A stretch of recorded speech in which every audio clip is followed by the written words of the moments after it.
The Under-Werewolf by Clare, Helen, Welsh, illustrated by Letizia Rizzo. Gold Band. Chapter 1. Right from the beginning, Stitch knew he was different. He had 2 eyes like the other children. He had a nose and hair on his head like the other children too. But Stitch had a secret. When the full moon shone in the night sky, his feet became furry. Hair sprouted all over his hands. His voice grew deep and growly because Stitch was a werewolf.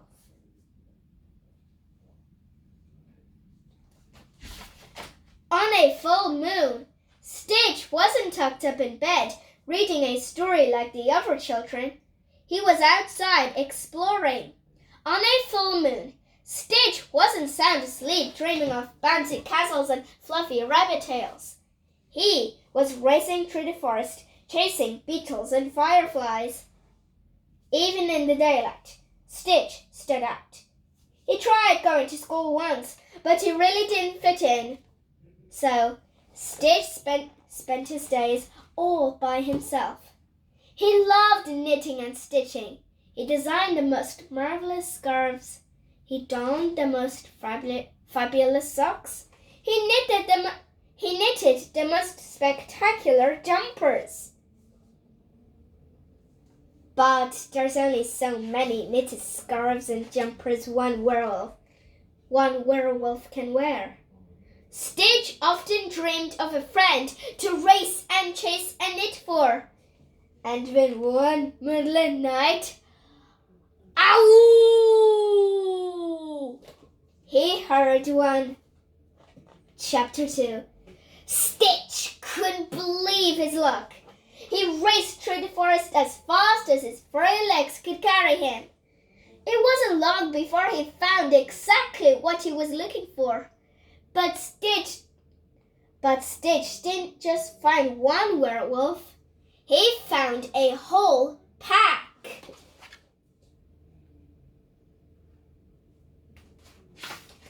Hi, I'm Stitch. It's nice to meet you, he said. But his new friends weren't so sure. Why are you wearing clothes? They giggled. You're supposed to take them off, they chuckled. How cute! He made them himself, they laughed. It seems Stitch had a lot to learn about being a werewolf.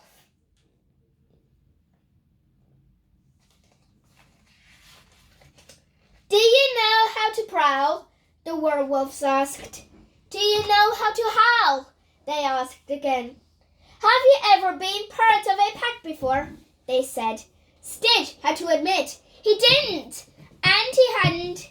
You're pretty weird for a werewolf, the pack sniggered. And in a flash of fur and bushy tails, they ran off together into the forest. A lonely tear rolled down Stitch's cheek.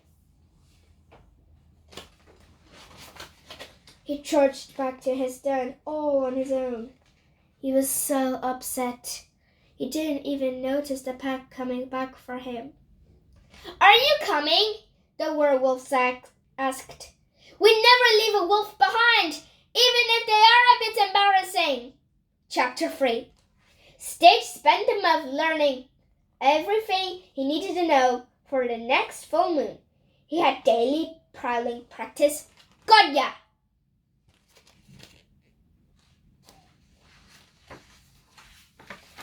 He had evening howling lessons. Yeah, yeah. He learned lots of new things, but the other werewolves still weren't sure about him. They teased him a bit too. Stitch didn't mind, though, because knitting made him happy. In his spare time, he snipped and stitched and knitted just as before. And when the next full moon rose high in the night sky, Stitch was careful to remember everything he had learned.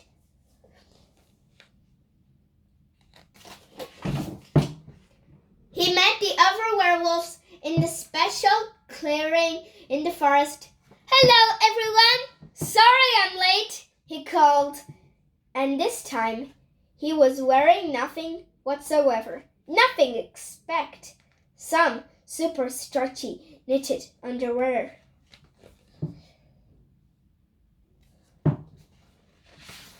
Chapter 4. "What kind of werewolf wears patterned pants?" the werewolves teased. Stitch looked around. He was the old one out again.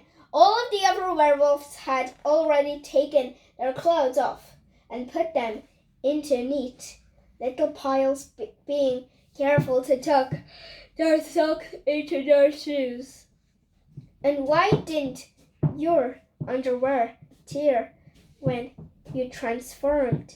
they puzzled. Stitch told them all about his special stretchy wool and then insist on keeping this underwear on.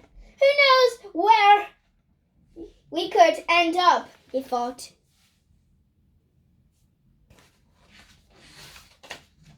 Under the silver, starlit sky, the werewolves raced through the forest. Stitch kept up all the way, and when they played hide and seek, he found them all in record time. "It's those stretchy pants. They're giving me the giggles," said one werewolf to another. The werewolves were having so much fun, they didn't even notice the first rays of daylight rising on the horizon. Bright beams of sunshine trickled through the leafy forest, and at that very moment,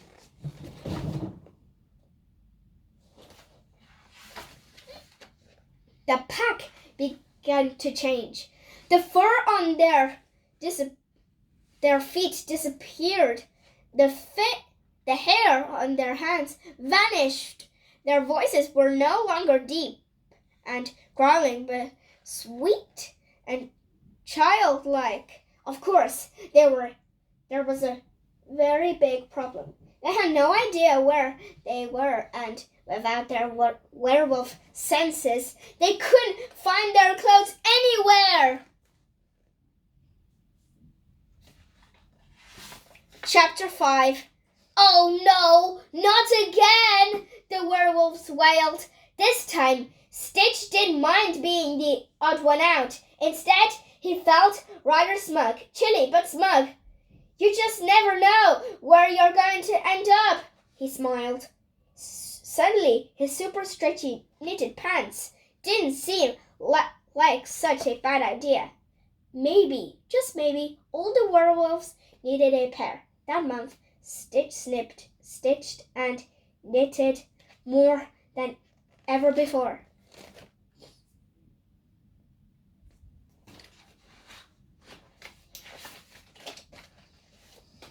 And the next time the silvery round moon appeared in the high sky, the pack was prepared.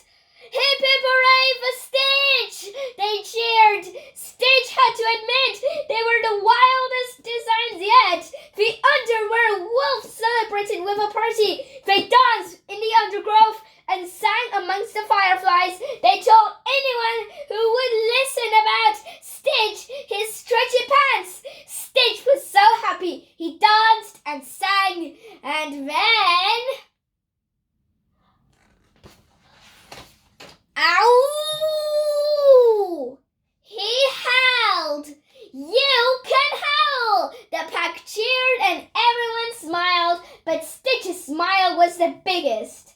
Finally, he was part of a pack who loved him, and he loved them too. Maybe even more than knitting. Ow! Ow! Ow! The end.